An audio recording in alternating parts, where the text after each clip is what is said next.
नमस्कार स्टूडेंट्स, कैसे हैं आप सभी। आज की अपनी हिंदी ऑनलाइन क्लास में व्याकरण का टॉपिक कारक, काल और वाच्य। देखिए स्टूडेंट्स, वैसे तो ये 3 टॉपिक है, लेकिन बोर्ड परीक्षा में एक ही प्रश्न पूछा जाता है।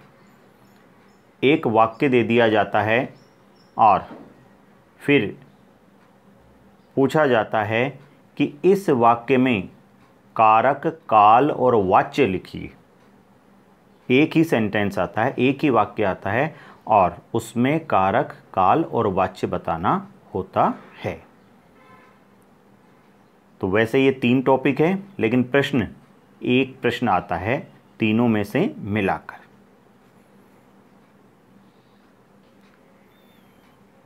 यह प्रश्न 3 अंक का पूछा जाता है। 3 अंक का पूछा जाता है, जिसमें 1 नंबर कारक का, 1 नंबर काल का और 1 नंबर वाच्य का। ऐसे 3 अंकों का प्रश्न आता है।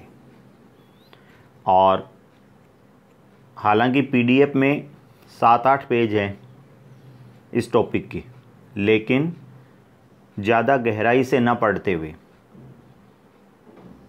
क्योंकि तीनों ही टॉपिक ऐसे हैं, कारक और काल, जो आपने पूर्व की कक्षाओं में भी पढ़े।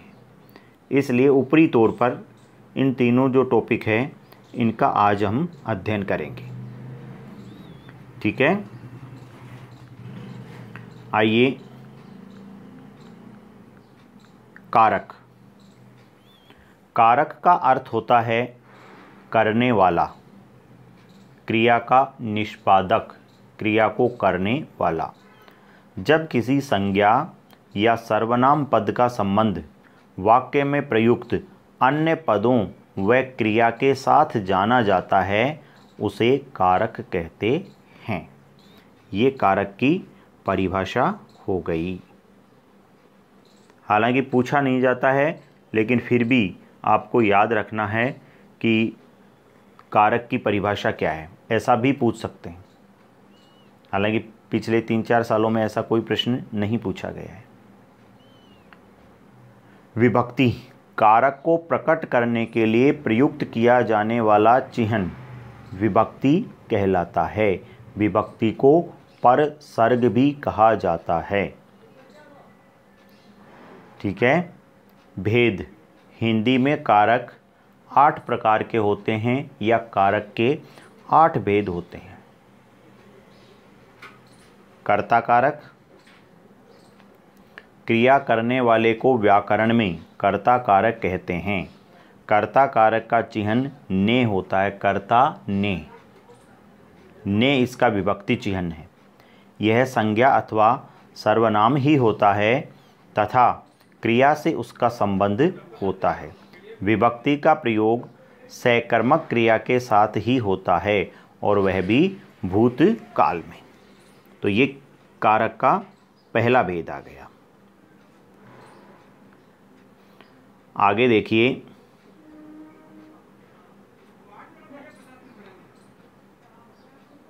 दूसरा भेद है कर्म कारक। क्रिया का फल जिस शब्द पर पड़ता है उसे कर्म कारक कहते हैं। कर्म कारक का विभक्ति चिह्न को है। विभक्ति को का प्रयोग केवल सजीव कर्म कारक के साथ होता है। जैसे राधा ने नौकर को बुलाया, तो कर्ता ने कर्म को। वह पत्र लिखता है, वह पत्र को लिखता है। स्वाति कॉलेज जा रही है, स्वाति कॉलेज को जा रही है। मीना ने गीता को पुस्तक दी। ठीक है। आगे है कर्ण कारक। तीसरा कारक है कर्ण कारक। कर्ता ने कर्म को कर्ण से के द्वारा। कर्ण का शाब्दिक अर्थ है साधन। वाक्य में कर्ता जिस साधन या माध्यम से क्रिया करता है अथवा क्रिया के साधन को करण कहते हैं। करण कारक की विभक्ति से के द्वारा। ठीक है, कर्ता ने कर्म को करण से के द्वारा। मैं कलम से लिखता हूँ, मैंने गिलास से पानी पिया, तो ये करण कारक की विभक्ति है। आगे देखिए,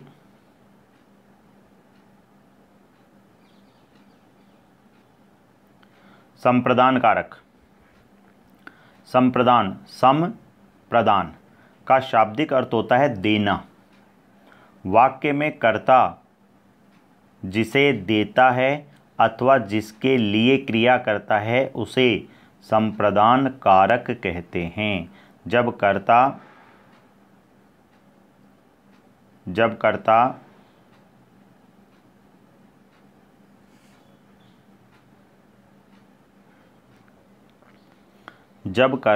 स्वत्व हटाकर, स्वत्व का मतलब होता है खुद से संबंधित, स्वत्व हटाकर दूसरे के लिए दे देता है, वहाँ संप्रदान कारक होता है। और संप्रदान की विभक्ति है संप्रदान के लिए। तो इसका उदाहरण देखिए, सैनिकों ने देश की रक्षा के लिए बलिदान दिया, तो ये जो के लिए विभक्ति है ये संप्रदान की विभक्ति है।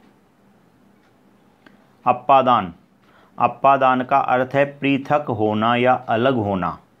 संज्ञा या सर्वनाम के जिस रूप से एक वस्तु या व्यक्ति दूसरी वस्तु या व्यक्ति से अलग होने या तुलना करने का भाव हो, वहाँ अप्पादान कारक होता है और अप्पादान की विभक्ति से है। देखिए, करण की विभक्ति भी से थी, लेकिन वहाँ पर तो से का अर्थ है कोई काम होना, वह कलम से लिखता है, वहाँ पर तो से के द्वारा कोई काम होता है। यहाँ से जो है वो किसी से अलग होने का भाव पैदा करता है, पृथक होने का भाव पैदा करता है। जैसे पेड़ से पत्ता गिरा, तो पेड़ से पत्ता अलग हुआ, जहाँ पर अलग होने का भाव आता है वहाँ पर अप्पादान कारक है। मेरे हाथ से गेंद गिर गई, विजय शाला से घर आया, तो यहाँ पर अलग होने का भाव स्पष्ट दिखाई दे रहा है। संबंध, शब्द का वह रूप जो दूसरे संज्ञा या सर्वनाम शब्दों से संबंध बतलाए संबंध कारक कहलाता है। संबंध कारक की विभक्ति का, के, की, रा, रे, री, ना, ने, नी। संबंध का, के, की, रा, रे, री, ना, ने, नी। अजय की पुस्तक गुम हो गई की विभक्ति है इसमें। आगे देखिए, अपना पर्स संभाल कर रखो, विजय अजय का भाई है। अधिकरण, वाक्य में प्रयुक्त संज्ञा या सर्वनाम के जिस रूप से क्रिया के संज्ञा या सर्वनाम के जिस रूप से क्रिया के आधार का बोध होता है उसे अधिकरण कारक कहते हैं। अधिकरण का मतलब होता है आधार, बेस। वाक्य में प्रयुक्त संज्ञा या सर्वनाम के जिस रूप से क्रिया के आधार का बोध होता है उसे अधिकरण कारक कहते हैं। अधिकरण कारक की विभक्ति है में, पे, पर। इस मंदिर में कई मूर्तियां हैं, में अधिकरण कारक की विभक्ति है। आगे देखिए, मेज पर पुस्तक रखी है, पेड़ पर चिड़िया बैठी है। आगे है संबोधन कारक। वाक्य में जब किसी संज्ञा को पुकारा जाए अथवा संबोधित किया जाए उसे संबोधन कारक कहते हैं। संबोधन में पुकारने, बुलाने एवं सावधान करने का भाव होता है। इसकी विभक्ति है हे, ओ, अरे। हे भगवान, कैसा जमाना आ गया। हे ईश्वर, मेरा पोता कहाँ गया। अरे अरे, ये क्या कर रहे हो। अरे गुरुजी आप इधर कैसे, अरे बच्चों शोर मत करो। तो ये सब संबोधन कारक की विभक्तियां हैं। ठीक है, इस टॉपिक में जो कारक का टॉपिक पढ़ा है, इसमें आपको कारक की परिभाषा, विभक्ति की परिभाषा और 8 कारक के सिर्फ नाम याद करने। ठीक है, प्रश्न 3 प्रकार से है। कारक किसे कहते हैं, उसकी परिभाषा आ जाएगी। विभक्ति किसे कहते हैं, उसकी परिभाषा आ जाएगी। और कारक के कितने भेद होते हैं, 8 नाम आ जाएंगे। ठीक है, आगे आइए। काल,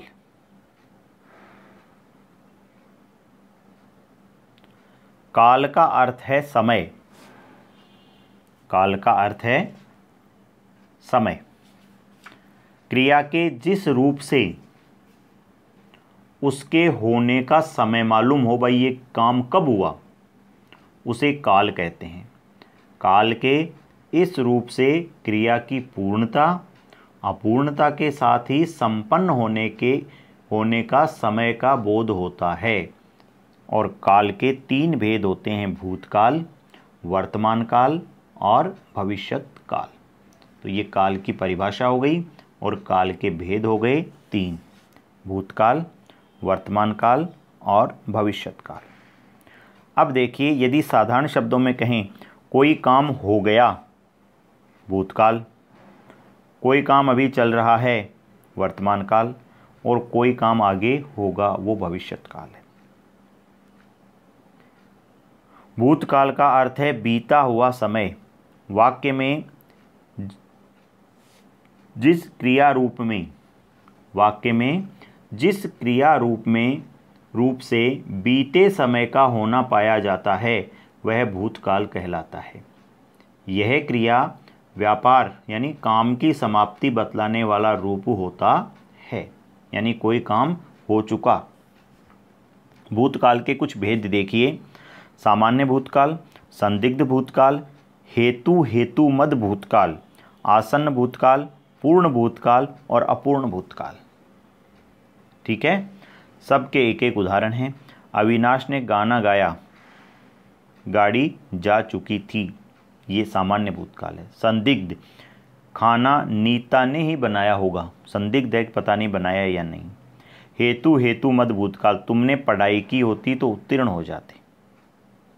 आसन्न, निकट, नगर में एक साधु आए हैं, अविनाश ने गाना गाया है, आसन्न भूतकाल, अभी अभी काम खत्म हुआ है। पूर्ण भूतकाल, 1857 की क्रांति में रानी लक्ष्मीबाई ने अंग्रेजों से लोहा लिया था।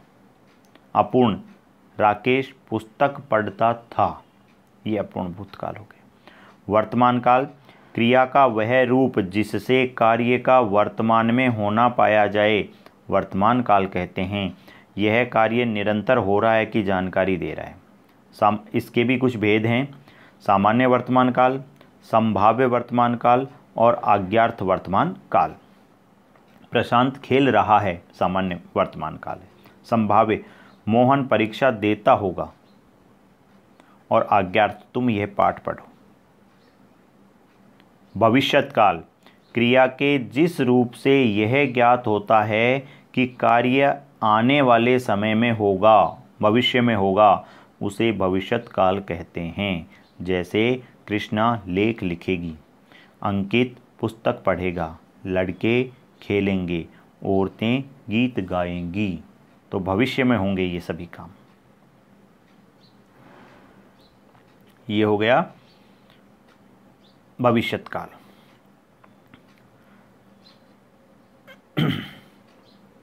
इसके भी भेद हैं। पहला भेद है सामान्य भविष्यत काल, दूसरा भेद है संभाव्य भविष्यत काल। वे शायद आगरा जाएं, कदाचित आज सोमेंद्र आए। आज्ञार्थ, आप वहां अवश्य जाइएगा, अब तुमको जाना ही होगा। तो ये हो गए भविष्यत काल के भेद। तीसरा टॉपिक है इसका वाच्य। क्रिया का वह रूप वाच्य कहलाता है जिससे मालूम हो कि वाक्य में प्रधानता किसकी है, कर्ता की, कर्म की या भाव की। इससे क्रिया का उद्देश्य ज्ञात होता है। अंग्रेजी में वाच्य को वॉइस कहते हैं। वाच्य होते हैं 3 प्रकार के। पहला है कर्तृवाच्य, कर्मवाच्य और भाववाच्य। देखिए स्टूडेंट्स, वाच्य क्रिया का एक रूप है जिससे ये पता चलता है कि वाक्य में प्रधानता किसकी है। यानी क्रिया यदि कर्ता के अनुसार है तो कर्तृवाच्य, क्रिया कर्म के अनुसार है तो कर्मवाच्य, और क्रिया भाव के अनुसार है तो वहाँ भाववाच्य। पहले देखिए कर्तृवाच्य। जब वाक्य में प्रयुक्त क्रिया का सीधा और प्रधान संबंध कर्ता से होता है उसे कर्तृवाच्य कहते हैं। जब वाक्य में प्रयुक्त क्रिया का सीधा और प्रधान संबंध कर्ता से होता है, यानी क्रिया किसके अनुसार है, क्रिया के लिंग वचन कर्ता के अनुसार है, तो वहाँ कर्तृवाच्य होता है। इसमें क्रिया के लिंग वचन कर्ता के अनुसार प्रयुक्त होते हैं, अर्थात क्रिया का प्रधान विषय कर्ता है और क्रिया का प्रयोग कर्ता के अनुसार ही होगा। जैसे मैं पुस्तक पढ़ता हूँ, तो यहाँ देखिए आप, यहाँ क्रिया है पढ़ता, यहाँ क्रिया पढ़ता है, तो क्रिया है किसके अनुसार, कर्ता, मैं के अनुसार यहाँ पर क्रिया के लिंग और वचन है। कर्ता एक वचन, क्रिया भी एक वचन, ठीक है। कर्ता पुल्लिंग, क्रिया भी पुल्लिंग, तो यहाँ पर क्रिया के लिंग और वचन कर्ता के अनुसार हैं। विमला ने मेहंदी लगाई, यहाँ पर क्रिया है लगाई, तो ये किसके अनुसार है, कर्ता के अनुसार। तुलसीदास ने रामचरितमानस की रचना की क्रिया है, ये है कर्ता तुलसीदास के अनुसार। कर्मवाच्य। जब क्रिया का संबंध वाक्य में प्रयुक्त कर्म से होता है तो उसे कर्मवाच्य कहते हैं। अतः क्रिया के लिंग वचन कर्ता के अनुसार न होकर कर्म के अनुसार होते हैं। कर्मवाच्य सदैव सकर्मक क्रियाओं का ही होता है, अकर्मक का नहीं होगा, क्योंकि इसमें कर्म की प्रधानता होती है। दूध सीता के द्वारा पिया गया, दूध सीता के द्वारा पिया गया, ठीक है। तो यहाँ कर्म की प्रधानता है। कर्म क्या है, दूध, क्रिया है पिया, ठीक है। तो दूध पुल्लिंग है, तो यहाँ पर भी क्रिया के लिंग वचन कर्म के अनुसार है। पत्र सीता के द्वारा लिखा गया, मिठाई मनोज के द्वारा खाई गई, चाय राम के द्वारा पी गई। इन वाक्यों में पिया और लिखा क्रिया का एक वचन पुल्लिंग रूप दूध व पत्र अर्थात कर्म के अनुसार आया है। इसी प्रकार खा व पी एक वचन पुल्लिंग क्रिया मिठाई व चाय कर्म के ऊपर आधारित है। भाववाच्य। क्रिया के जिस रूप से यह ज्ञात होता है कि कार्य का प्रमुख विषय भाव है उसे भाववाच्य कहते हैं। यहाँ कर्ता व कर्म की नहीं, क्रिया के अर्थ की प्रधानता होती है। इसमें अकर्मक क्रिया ही प्रयुक्त होती है। लिंग वचन न कर्ता के अनुसार होते हैं न कर्म के अनुसार होते हैं, बल्कि सदैव एक वचन पुल्लिंग और अन्य पुरुष में होते हैं। ये हो गया आपका भाववाच्य। जैसे मुझसे सवेरे उठा नहीं जाता, इन वाक्यों की एक विशेषता है, इसमें नकारात्मकता का बोध होता है। कोई भी काम है नहीं आएगा। हाथों में दर्द होने के कारण मुझसे लिखा नहीं जाता, पाँवों में दर्द होने के कारण मुझसे चला नहीं जाता, आँखों में दर्द होने के कारण मुझसे देखा नहीं जाता, मुझसे सवेरे उठा नहीं जाता, सीता से मिठाई खाई नहीं जाती, लड़के खो खो खेल कर थक गए। तो ये आपका आज का टॉपिक था। इस टॉपिक में आपको कारक की परिभाषा, विभक्ति की परिभाषा, कारक के भेदों के नाम ये याद रखने हैं। साथ ही साथ काल की परिभाषा, काल के भेद और उनके जो उपभेद हैं वो भी आपको याद रखने हैं। अब इस टॉपिक में से प्रश्न बोर्ड की परीक्षा में कैसे पूछा जाता है ये मैं आपको 2 4 5 प्रश्न जो है वो उदाहरण के तौर पर यहाँ पर एक्सरसाइज के लिए बता दूंगा कि क्या करना है। ठीक है, धन्यवाद।